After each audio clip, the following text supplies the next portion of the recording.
The information economy has arrived. The world is teeming with innovation as new business models reinvent every industry. InsideAnalysis is your source of information and insight about how to make the most of this exciting new era. Learn more at InsideAnalysis.com. InsideAnalysis.com. And now, here's your host, Eric Kavanagh.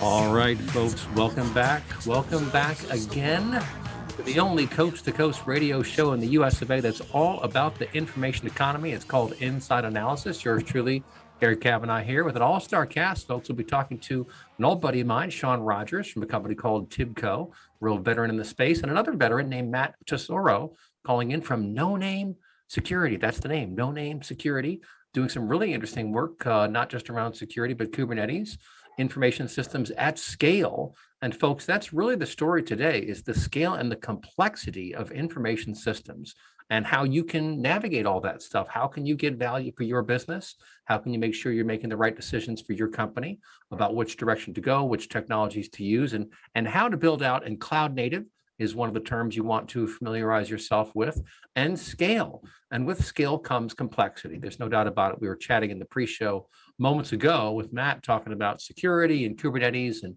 trying to keep your environment safe. And he was musing that you can't do this stuff manually anymore. The scale of the problem is so vast that you need to leverage technologies like machine learning and artificial intelligence to sort through all the data. Because a lot of times what you're doing on the security side, and we'll also talk about the analytics side here in a minute, and just the modern data architecture, but on the security side, you're really trying to understand network behavior, systems behavior, who's doing what and when, what does normal look like, and then you look for aberrations. If you think of some of the big hacks in the last few years, and there are very clever ways that bad guys get in these days. And that one hack, they went in through the HVAC system or something and got into the network, and you're like, holy crap, you went through the HVAC system, the actual system that runs the air conditioning, to hack into the point of sale technologies in the store. That is amazing. But it's the kind of thing that could have been seen, it could have been predicted, or at least found shortly after it began, if people had the right tools and the right technologies and the right processes in place. So we're going to talk about navigating distributed systems and this whole modern data stack, which is really quite fascinating, with our guests today. So first of all, I'll throw it over to Matt Tesauro from Noname Security. Tell us a bit about yourself and what you're working on these days. Yes, I'm Matt Tesauro. I'm a distinguished engineer at Noname Security. I've spent a long time in the industry. I started out life in the Netscape days, which gives you an idea of how long ago it was, doing a web app development. I started out as a developer, did a lot of system work, and got caught the security bug, let's say that. And after I got the security bug, I just jumped in with both feet. I did a whole bunch of pen testing for a number of different organizations. Got tired of the sort of the wham bam thank you ma'am style of pen testing, and went internal and ran the product security program at Rackspace, and also ran product security at Pearson, and also at Duo Security, and now I'm at Noname Security. That's knee deep, or neck deep, I should say, really in the API landscape, API security landscape. Cool stuff. Real quick, I have to mention, I met a guy, I can't remember his name. He was the CTO of a company called Cloud Sigma. I met him at Oracle Open World probably 7 or 8 years ago. And he turns out to be the guy who was at Netscape way back when, just like you, who invented the word cookies. So cookies themselves that you use, cookies, he came up with that idea. And the reason they named it cookies, or he named it cookies, was because there was a cookie shop on the first floor of the Netscape headquarters, and he would buy cookies to bribe the developers to build what he wanted. Did you ever hear that story? Hurts. Isn't that hilarious? I've not heard that story, but it never hurts to bribe people with food. You wouldn't believe what you could get done with a couple of pizzas at Rackspace. Well, and you know what's interesting too is that's sort of an early, like a leading indicator of where things were going. We talk about our show Future Proof here. We're recording for our TV show and our radio show simultaneously. And I think through how you can look for these leading indicators in the past, historically, what was the leading indicator that could have told us what was happening? That's a perfect example, because way back when, the developers were just starting to take control of organizations. de facto control because they're the ones who are making decisions that affect the business. Now, someone can tell them what to do, and that does happen, obviously, but that was kind of an early indicator that developers were going to be essentially running the shop. What do you think about that? I think that's true. I mean, if you digitize your company, you need someone to manage that digitization, right? Where it used to be people with file cabinets and paper shuffling around, that's not the case anymore, right? So, thank God. Yeah, amen. Like I'm glad to not have to deal with files and whatnot. But file cabinets. The beauty is now that we have digitized, things can move fast, right? Which is also a godsend. I mean, I can, back in the day, hey, I need to get a copy of that thing from you. Let's say we're insurance and I'm asking for a policy, right? They have to put it in the mail and snail mail it to me. Now I can go online, log in, download a PDF of that same policy in a minute or two, right? Like the speed at which it allows data to move around has really fundamentally changed things. Yeah. Well, we've seen such a transformation, and that's part of the challenge, right? From your perspective of being able to navigate these highly distributed environments. And you look at most enterprises today, and they're going to have multiple cloud environments, one way or another. They're going to be using Salesforce. They're going to be using maybe NetApp. They might be using Azure for something. They might be using GCP for something. And of course, you have a lot of data centers still, and they're not going away anytime soon. So now you've got this multi/hybrid cloud world to manage, and usually the security teams are pretty small, and they're the ones who have to make sure that they're covering all the bases. And you never cover all the bases in security, right? I mean, that's part of the challenge, is that it's an ongoing battle in very distributed environments to stay on top of what's happening, let alone be able to fix things, right? Yeah, and at the end of the day, I mean, everyone's working for a business where they want to get a paycheck, right? So, I mean, you got to keep the lights on, both from a security perspective, but also not impeding the business being successful. Because inevitably, security solutions will provide some kind of friction. And the real innovation is when you can have that friction minimized, right? Where I still get the benefits of the digitization without adding a whole bunch of hoops to jump through or steps to take. I mean, if you look at the e-commerce side of the house, well, I can't remember the exact step, but it was anything more than 3 clicks, you had a 50% drop in conversion rate. So people don't have the patience to go through a lot of hoop jumping. So you have to make these things automated and kind of almost in the background. This is where when you do things like have a distributed system and you have large horizontally scaled systems, right, where you have multiple copies of the same thing doing the same kind of work, and you can piece up the work across these multiple workers. The benefit of that is now I can lose one of those workers and it doesn't matter because there's 12 others next to it that can take the load. And so you can do interesting things. Kubernetes does this for you, allows you to do things like rotate in new versions, slowly do a release, maybe release out 2% of the nodes have your new version. And if things go pear-shaped, you can back that off. That's right. That's a really, really cool point. You made a couple good points there, and I'll use that as a segue to bring Shawn Rogers in from TIBCO. Matt made a number of really good observations there, one of which is we all have to make a living. But then when he talked about the e-commerce side and how it's 2 or 3 clicks, well, you notice that kind of thing when you're doing analysis of your data. And you notice that if past 3 clicks, this is a drop off. And I've seen this, I'm a marketer, so I know when I send emails to people, if I want them to register for an event, there better be, you go to 1 click and then you can fill something out. If you got to do another click and then another click, it's over. Like they're just no one's going to stick around that long, no matter how good the content is. So it's interesting that if you look to e-commerce and behavior of people in e-commerce environments, to me, that's a leading indicator of their behavior down the road if you don't get your act together with your enterprise. But what do you think about all that, Shawn? Well, Matt made a couple of really killer points that he used the phrase digitation a couple of times, this digital transformation that we're all seeing, no matter if it's on an e-commerce site or if we're transforming how we deal with and deliver information and analytics to our cohorts inside of the company and our customers outside of it. It's changed a lot. And there's and it's changing at a velocity that I think is really fun. It's affecting, I think there's this agility theme in there for scaling and moving faster, and also an access theme of like expectation. Everyone who is there collecting the paycheck, as Matt said, has an expectation to get access to the things they need to move as fastly as they want to. And then the consumers and our customers have an expectation. I mean, we're all appalled if we're on an e-commerce site and you buy a shirt and it doesn't tell you what pair of pants to buy with it. You're like, oh my God, they missed this huge opportunity. The expectation of how data, using Matt's phrase, AI and ML, are helping us move quicker and scale faster across the organization is really, it's really quite fantastic right now. And the things, the underpinnings to it are, Eric, I think I used this when you and I were talking on a segment a while back, and I think I made the comment of everything old is new again. Yeah. Right. All of those things that weren't as exciting and those projects that might have gotten deferred because it was more fun to tell the board that you were going to do something on Hadoop or you were going to do something with e-commerce or what have you.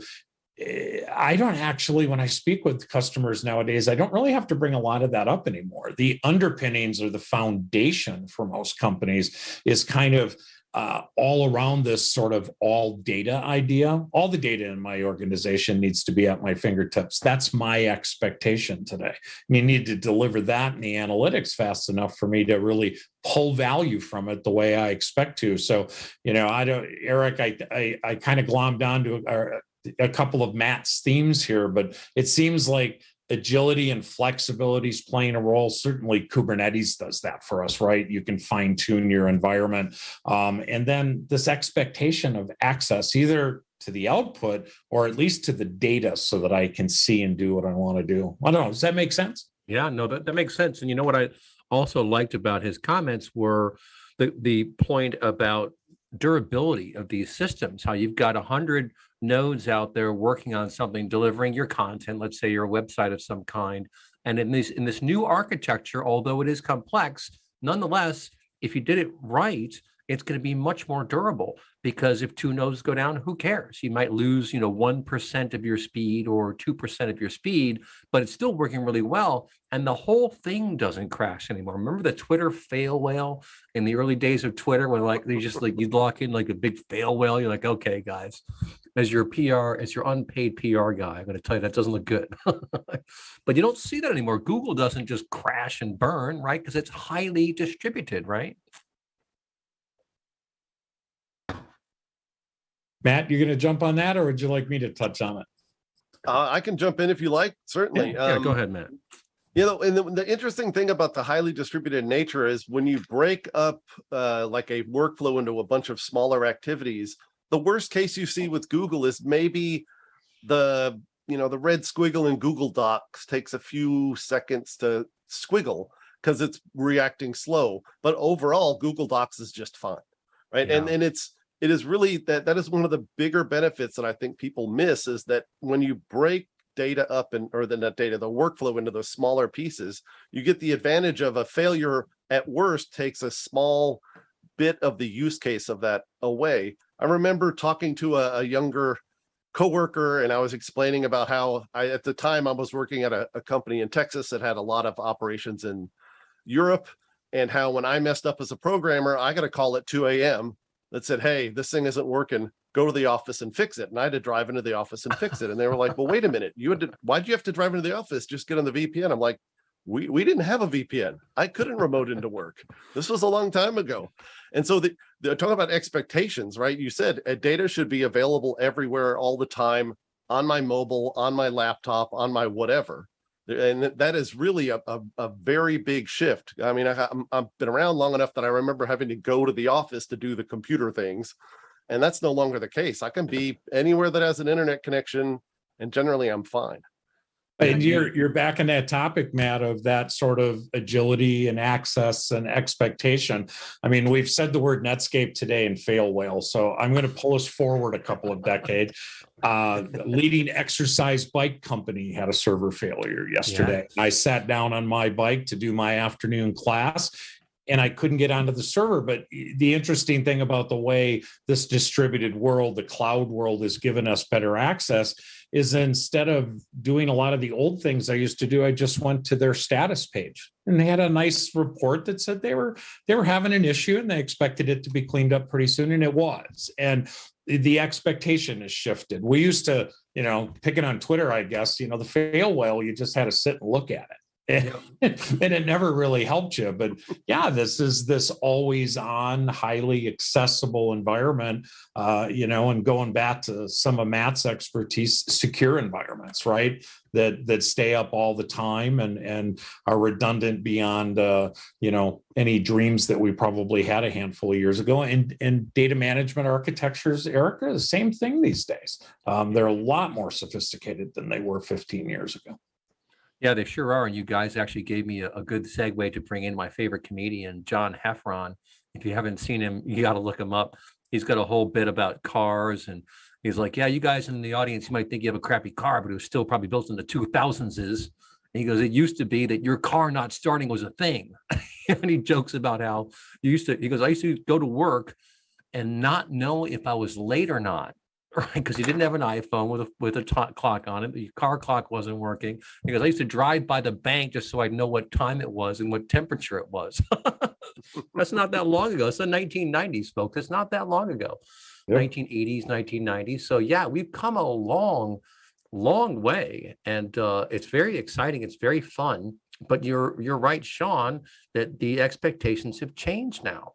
And so I think one of the key success factors in business is really understanding and appreciating that expectations have changed, that you do get competition from everywhere. I mean, you've got Amazon, which was a bookseller, now outright competing against grocers all across the country. So how's that for an emblem of the changing times, right? But what did they do?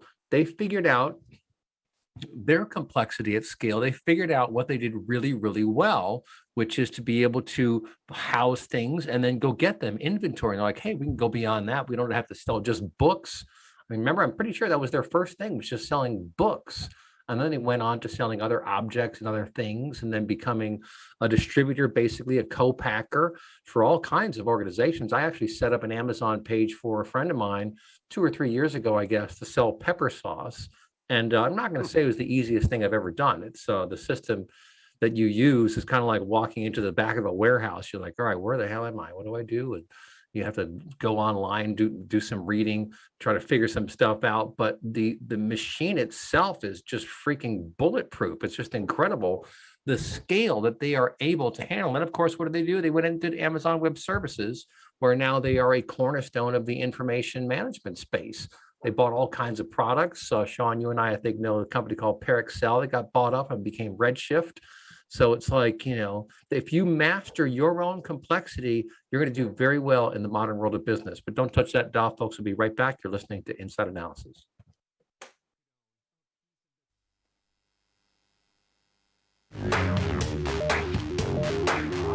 Welcome back to Inside Analysis. Here's your host, Eric Kavanagh. Take us to the future, indeed. We're just chatting in the break with Shawn Rogers of TIBCO and Matt Tesauro from Noname Security about the expectations game. I think this is really interesting. And those of you who out there are historians, for example, you may recall the theory of rising expectations and how it arguably led to the French Revolution. So rising expectations can be good or they can be bad if people get a bit unrealistic with their expectations. But it's very true. And again, the cloud, I think, is a big enabler of this, because and we're also seeing this sort of melding of consumer tech with enterprise tech. And that's also kind of an interesting dynamic, where it used to be that one led the other. Now they're sort of dovetailing in a certain sense. And you see it all over the place. I mean, the iPhone, for example, the form factor of the iPad, well, I guess was the iPad first or the iPhone first, and then the iPad, I think. But all of a sudden, all these CEOs start walking in with their iPads. And what are you going to do as head of IT? Say you can't do it? Well, guess what? That right there turned the whole BYOD thing, turned everything around. And I think this is part of the expectations too. I'll throw it over to Matt maybe to comment on, but in business, you really do need to understand, of course, what your business is doing, what the market looks like, what your opportunities are, but what are the expectations of your clients, of your customers, and how can you address being able to maintain that or even impress them when everyone around you is also doing the same thing? What do you think, Matt? Well, yeah, the expectations are super high. And like we've mentioned earlier, everybody wants their data on wherever they are, on whatever device they have. Like you mentioned, I just got an iPad and I'm in the C-suite and I expect it to work. And what do you mean our website doesn't work on iPad? We need to fix that. And suddenly there's money to fix it, right? Because C-level people can't use their iPads. And good or bad, that's the way it is. People like to use the devices they use and the way they sort of see the digital world. Right? Maybe I have friends that are very phone centric. I have other friends that want to only use a laptop, right? And it kind of doesn't matter, luckily, these days, because generally both are supported well. The thing that gets me, right, the phrase you'll hear is like data is the new oil, right? That came out of I forget the fellow's name in England who said that, right? And to me, how do we get that new data oil around? It's with APIs, right? APIs are the pipelines for that data oil. And the fact that API drives the cloud and API drives, you can have the same back end for my website and my mobile app, right? Because the logic is stored in the API and the front end is either a mobile app or a web app. Yeah, and I don't have to change that from a efficiency perspective as a product developer. I'm way ahead of the game if I have something backed by an API, because now I can have a client, multiple clients, right? If I want to have an IoT thing, like a watch that does something magical, or I want to have it on a phone, or I want to have it on a laptop, in a traditional web app, I want to have a desktop app. All those things can talk to APIs over a network. And suddenly I don't have to re-implement everything 3-4 times. I implement it once as an API, and then I just implement a bunch of things in front of that know how to take in that data and present it appropriate for whatever the device is. Right. Obviously, for a watch, you don't have a lot of data showing. The screen's tiny. For a laptop or a traditional web app, I can have a lot of data showing. And that's one of the things I think. Yeah, the expectations of data to be available are kind of driven by the fact that APIs now allow you to have that flexibility. Well, let's kind of dig into that a bit, because you are an expert on APIs, and just to explain to our audience, application program interface, it's what that means. It's the mechanism by which web agents grab information from other web agents or from on-prem or wherever. The point is it's a tunnel with some rules baked into it, basically, right? So and a request comes in, it goes, okay, you want this, and it grabs what you want and brings it to you.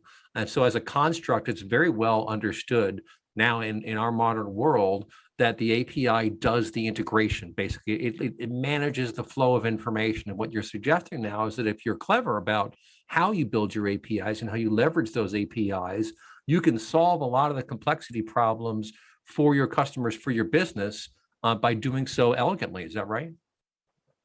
Exactly, right. And you have this single, think about the evolution that's happened like you're talking about, right? First we had laptops, then we had iPads, then we had iPhones. Now we have watches. If you kind of took the traditional model of development, you would have written a client that works on the laptop. You would have written a client that works on the iPhone. You would have written a client that works on the iPad. You would have a bunch of different large code bases that you'd have to manage and the complexity that comes with that. Right. Now, if you switch that around and you get a little more modern architecture with microservices and API-driven apps, I may have one API or multiple APIs that provide all the data I need for, say, I don't know, I have a health app, right, that has a watch, but I also want to log in to a website and, challenge my friends. And I also want to have a mobile app so that when I'm on the go, I can look and see how many steps I've done today or what have you, right? And instead of having to develop 3 different apps, I develop one API. And then as I have other clients, I simply have to write a client that knows how to talk to that. Because you better believe, like when they made the iPhone, they didn't think there was going to be an Apple Watch, right? They didn't know that. So like there's going to be a new client that none of us can think of right now that's going to come up. And as long as it can speak to an API and your API provides the data it needs, you'll be okay. You'll have a little bit of work to do writing that client side, but not have to reinvent the entire wheel. That is fascinating. I'm going to throw that over to Shawn Rogers, who is, like I said, a veteran in our space. And Shawn, you've been through all the eras, recent eras of development and change in the data management space, right? Data warehousing, business intelligence, data visualization, and closing the loop. I mean, we talked about complex event processing. This strategy that Matt has just outlined here, I think that is very, very clever. And I'm not sure I've heard anyone talk about it like that before. What do you think about all that? Oh, it's exactly how APIs add power for developers and for broadening a company's approach to how they're bringing data and putting in the hands of more and more people on the devices that they want. When you said BYOD earlier, I went, I used to know that term because we used to say bring your own device a lot, but we don't say it anymore because, again, that expectation thing kicks in. It's it's expected that, I have an iWatch on, an Apple Watch on today, and within reach, I have a phone and an iPad and so on. The expectation of delivery is incredible. And it goes beyond APIs. Data virtualization is a really big thing where it's a slight twist on that game, but it's curated and you're delivering content and information to a wide variety of people that are in search of it across your enterprise, or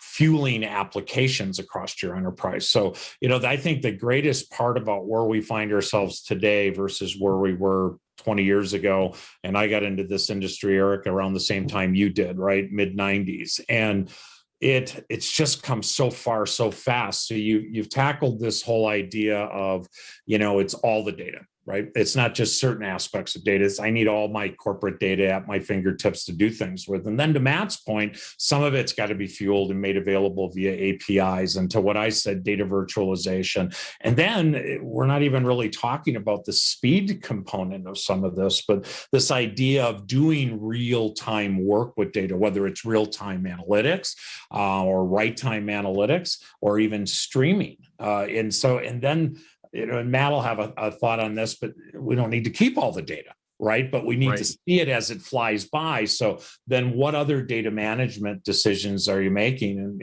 things like APIs and DV and all these other techs, it's all part of this more sophisticated, kind of hybrid landscape.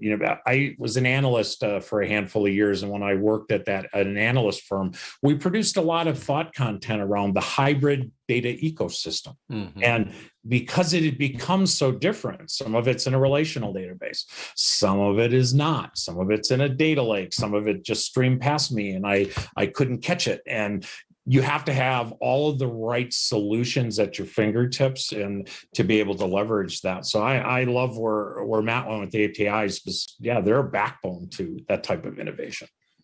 Well, and Matt, I'll throw this over to you. One of the challenges I've heard about working with APIs is that, of course, a lot of them will have good documentation, but not all of them. And it takes a little while to kind of understand how to optimize use of a particular API. So a lot of times you'll be hitting it, trying to get a piece of information. You didn't ask it correctly. You don't get the information. It times out. There are lots of different quirky things about working with them that you have to kind of learn over time. But I'm guessing that is getting better and better, just like with any other space in the industry. Can you talk about that, about getting to know a particular API and really understanding the syntax it requires, how to get the optimal answer back, the speed, et cetera?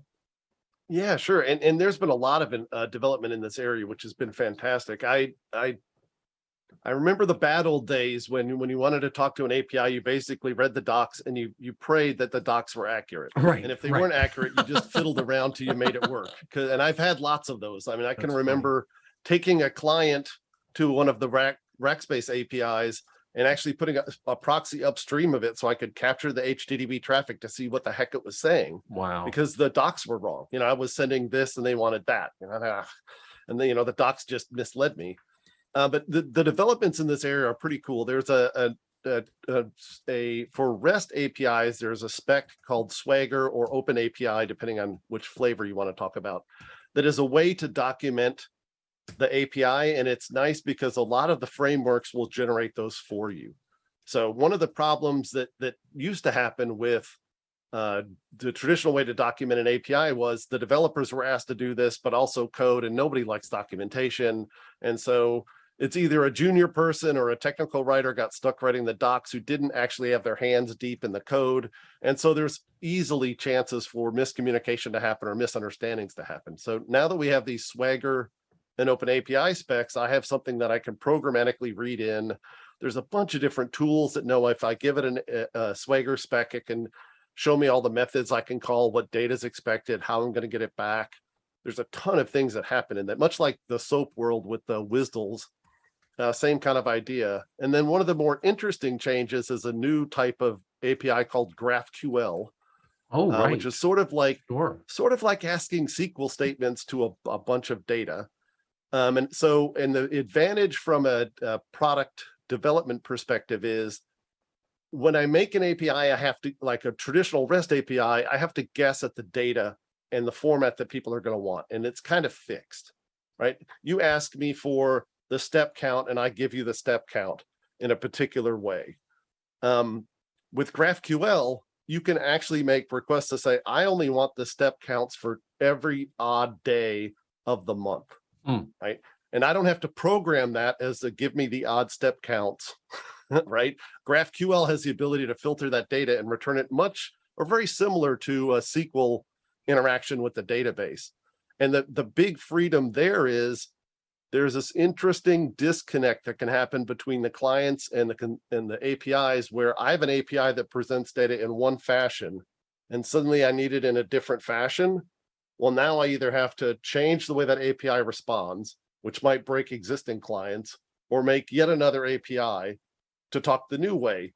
And there's this contention and issue of how complex am I going to make this, because I have 12 different clients that I didn't anticipate. Now I have 12 different versions of basically the same request. And that's development time and time to market delay, where if you do a GraphQL API, I have the ability to flexibly know, like the clients can change the data they want without me changing the API at all. So I can decouple the need of the client developers and the needs of the API developers. That's very interesting. And, I heard this great quote on a show, I don't know, about a year ago, and Shawn, I'll throw this over to you. We always joke in IT, one more layer of abstraction can solve all our problems, right? And what Matt has just described there is another very interesting approach to solve future problems, basically, right? We come up with a way of doing things, and then that's accepted. SQL, we kind of watched when SQL had its, had its reputation sullied, I suppose, by some of these new fangled analytics vendors. And then what did they do? A couple of years later, they came around with SQL on Hadoop. And like, okay, so I guess you're admitting SQL is around. But nonetheless, very quick, like 1 minute here, fascinating way with GraphQL to solve more problems without having to go back in and hack out a bunch of code. What do you think, Shawn? Well, it's about the sophistication thing, Eric, right? It's this maturity thing that we've seen build upon. We were talking about APIs. Now we're talking about sophisticated APIs that have really cool, SQL built into them. And I kept thinking, yeah, but we still have ETL. And ELT, and those will never go away. It's this sort of palette of solutions that we have to bring to the game now is remarkable, but it's also really exciting and very powerful. And you kind of match it up to what type of work I'm doing. Matt's making some great points about bringing applications together with APIs, but at the same time, we're still shuffling content and data around the enterprise. We're even getting fun and sending our analytics way out to the edge and doing analytics where the data lives. To cross that barrier. So the neat thing here for us right now is that we've got 101 ways to fix and address the expectations of our company and our customers. So it's pretty exciting stuff. That's a great point. And on our show last week, I want to say I was talking to someone, or maybe it was even just a briefing. He made such a good point. He goes, we talked to all these different customers, all these different clients. We have never seen anyone do it all exactly the same way. So you've got, all these different companies, to your point, Shawn, solving problems in very bespoke ways because their architecture is that way. You're not going to reinvent the entire wheel every time, but it is fun. So folks, don't touch that bell. I'll be right back. You're listening to Inside Analysis.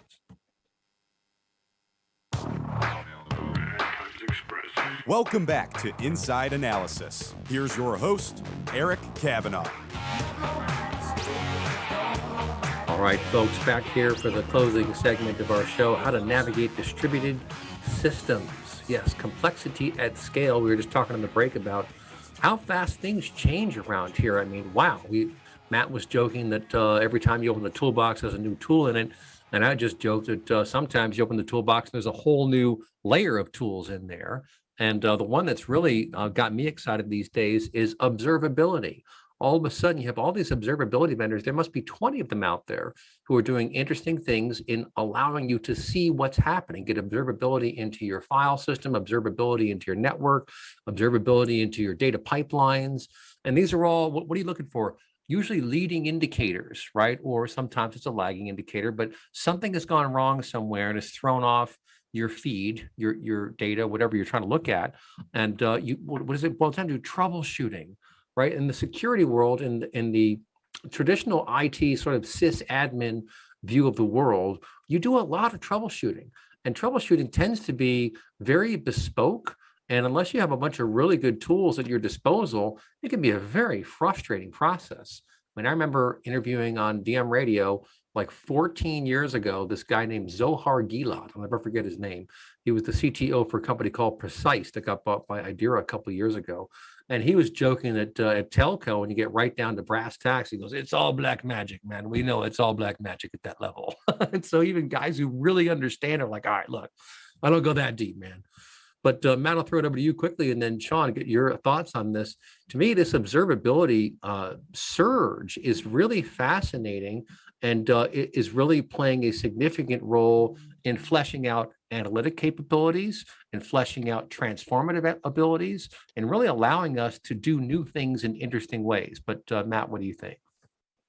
Yeah, if you look at the key tenets of DevOps and DevSecOps, right, is feedback loops, right? And observability gives you the ability to have very quick feedback loops. I remember the old observability was it responds to ping, right? Which is pretty poor. It's up, it's down, it's binary. It's not really great. Now I can say I'm trending 10% more RAM than I usually do on a Thursday at 2.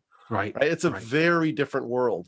And because you have that observability and the ability to get that feedback so quickly and accurately and at detail, now I can also do interesting things like experiments, right? Maybe I launched that new version and suddenly the RAM spikes up 20% on the nodes that are running that new version. I know I need to back it off, right, and not even release that, right? But I remember the deploy and pray days of like, we do this hard switch of an application and you just hope you don't have a bad weekend, right? And that's kind of gone away if you're doing this distributed system thing right, where you have the ability to do these experiments without the cost. Well, there's still some cost, but they're not dramatic weekend destroying costs. Right. So Matt, you define observability as the pager we used to all wear? Yeah.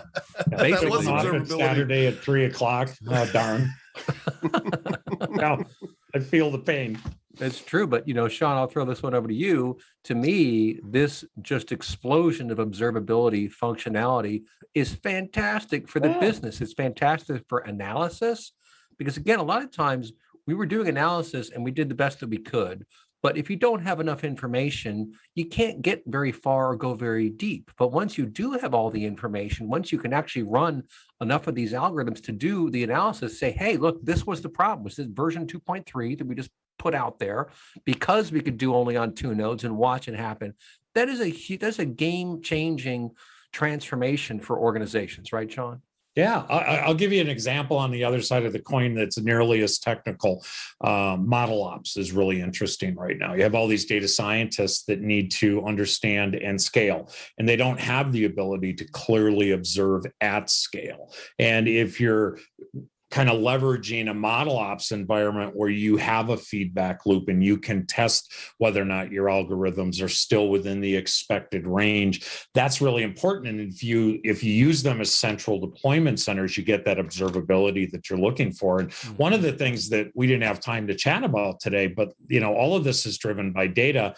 And every ounce of our data is evolving at light speed, even more so than it ever has. And, we've plenty of talk about the terrible things over the last couple of years. But if you weren't monitoring how your data shifted during the pandemic, you probably have a significant supply chain issue today, Mhm. or your algorithms aren't running the way you expected them to, or your interactions with your customers aren't working the way you wanted them to. And it all goes back down to, do you understand how much your data evolved last week, yesterday, or over the last 2 years? And it's given birth to some interesting things, so I like the model ops thing because that's in that analytics space for me. But what about FinOps? FinOps is all about observability into your cloud and how much you're spending and how much you're using and how many people are on it. And FinOps is everywhere right now as a hot topic, and it really fits very closely, Eric, to your observability sort of idea. It's different than what Matt was talking about, but it's across that whole spectrum of innovation right now, is being able to see in and make better decisions about what you're doing. Well, it's interesting you say that, because I'm also working with some fintech innovators, and I'm looking around, looking at the landscape, and it's everywhere now. All of a sudden, this is very interesting, because you have all these different component parts of an organization, right? You've got the money that moves, that actually pays for things. You've got the IT people standing up systems. You've got the HR people who are trying to manage the people side of things. You have marketing and sales. And in each one of these spaces, you see tremendous innovation. I think sales and marketing was probably the first big zone to be addressed, and Salesforce, of course, is there. And you got 8,000 technologies now in the MarTech 8,000 of them. But now what I'm seeing happening that's very interesting, and I'll throw this over to Matt to comment on real quick, and then Shawn, is that any one of these nodes, let's call them, in your business can be the centerpiece for your transformation. And so a lot of companies are now focusing on this fintech side, because guess what? Where the money goes says a lot about what you're doing, what you're spending, what value you're getting from it. As traditionally, it's been just like payables and receivables. Okay, I signed off, who cares? It's out the door. But if you really analyze all that data, if you look at your network of distributors, of partners, and who's getting the money, all of a sudden that gets very interesting for understanding your business. What do you think, Matt? No, I think that's an excellent point. And I don't know that it's even worth making too big of a distinction between sort of technical observability and financial observability, because at the end of the day, it's all about being able to understand the ramifications of the decisions you've made in the past, Right. and how that's going to influence your ability to do decisions in the future. Right. That at the heart of it, that's really what we're talking about. Is I know I've done some things in the past, and I want to measure those against my expectations and find out if I'm meeting or not meeting them, and then pivot and make changes as needed to, course correct, hopefully minorly, in the right direction, and make things right. That's right. And Shawn, I'll throw it over to you. I mean, for larger organizations, getting visibility into who's getting the money and trying to understand what that means, what do we get for all that? Is this a product? Is it a service? Is it a combination of both? I mean, for a large organization, cost optimization is huge. It can save or break the enterprise. What do you think? Yeah, I think the finance groups were one of the early disruptors / innovators, but they couldn't get it done without their partners in IT, and they needed the financial backing and stakeholdership of higher up executives and so on. So, I know that for a long time they were at the forefront of trying to innovate with data and insight and observability and so on. I kind of agree with Matt. I mean, it's everywhere across the organization now. Everybody wants to see what's happening in their org. And I was really glad when Matt added the second part, which was, and they want to learn from it, and they want to take better action going forward. And that takes us back to those pillars of analytics. Is it diagnostic or descriptive? Is it predictive or prescriptive?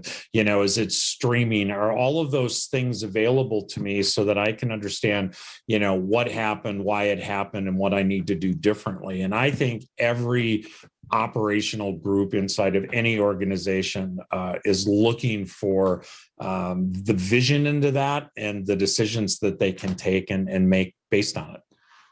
Yeah, I think that's exactly right. And, as I think about this whole industry and moving forward, it's so exciting. The cloud is a new center of gravity. On-prem data centers aren't going to go away anytime soon. But I got to tell you, it's so exciting to be able to see things, the observability that we're talking about, into processes, for example, process mining. We've done a couple shows on that. We can now really understand in a very visual and realistic way what is happening in our business. And then with companies like Celonis, I've had them on the show before, you can actually write back to the source systems, which is just crazy. I mean, that's digital transformation incarnate, basically, where you can have observability into the process, then change that process, write it back to the system and let that thing go. And as Matt was talking about, these days, you can do that in a very, very incremental way, where 1% of the web pages that are served up have the new system, and you watch that to make sure it doesn't break. And then when it works well, you just ramp it up to 10%, 20%, 30%, and then bam, you've got a full rollout. You can change, folks. Everyone can change. Look these guys up online. Matt Tesauro from Noname Security and Shawn Rogers from TIBCO. It's always fun talking to these cats. Send me an email, info@InsideAnalysis.com. We want to know what you want to know. We'll talk to you later, folks. You've been listening to Inside Analysis.